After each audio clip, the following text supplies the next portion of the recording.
Again, good morning everyone. Please allow us to introduce our reigning, incoming Noble Queen of the Universe Philippines, Luzon, Visayas, and Mindanao. To start, may we call on the incoming Noble Queen of the Universe Philippines, Luzon, Miss Sara Lopez.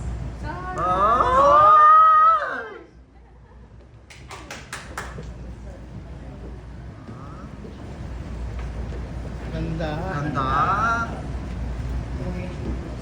Lumalaban.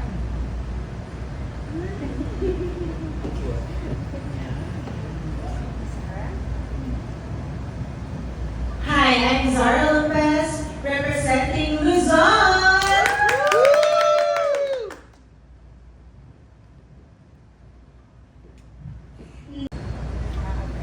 Hi, I'm Zara Lopez. I'm a single mom and very independent, strong single mom. And I'm a celebrity blogger.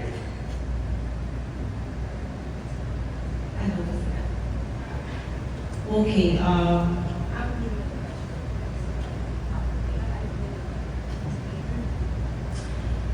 my advocacy in life, being a single mom is not your final destination.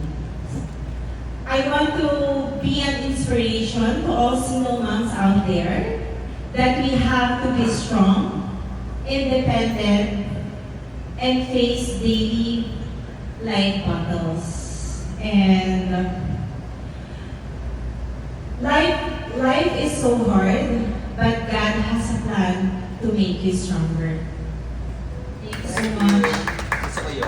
Si Sis Patricia, ninominate ako dito as Noble Queen. At first, medyo hesitant ako na parang ito ba talaga yung path ko? Para dito ba talaga ako? But, na-realize ko na every chance, dapat lagi mo i-grab yung opportunity na yun. Kasi minsan lang darating yung opportunity sa buhay mo. So, kailangan mo i-grab lagi. And of course, ang nagustuhan ko pa sa Noble Queen Universe is more on advocacy. Na ano ba yung kaya mong itulong sa mga tao sa paligid mo, sa nangangailangan, na which is lahat naman tayo dito may kanya-kanyang pangangailangan, lahat tayo may kanya-kanyang estado sa buhay. And since galing din ako sa hirap, mas gusto ko pang mas makatulong sa abot ng aking makakaya. Thank you so much. Follow question lang, Zara. So, since you're a TikTokerist and a content creator and babad ka always sa social media, I'm just curious about how do you handle criticisms? Ang bashers nandiyan yan eh. Kasama sa buhay yan. There's always negative and there's always positive. Pag walang negative, walang positive, hindi balance yung buhay. So ako, every time na binabash nila ako, I just let them bash me. And the important is, you know how to protect your peace and your positivity. And as long as hindi kayo magpapa-apekto sa mga negative na sinasabi nila. Kasi hindi naman nagmamatter yung sinasabi ng ibang tao sa atin. Ang pinaka nagmamatter is si God lang.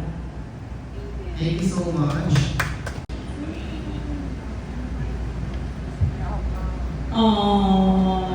Honestly, ang mahirap maging single mom.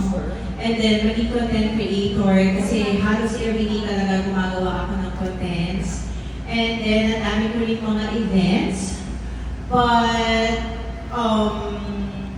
I'm sure God will always make a way sa mga bagay or sa mga schedule na papasukin ko as beauty queen. And yes, time management of course. And I will always make sure na magkakaroon ako ng time para maging part ng advocacy at para makatulong sa ibang tao.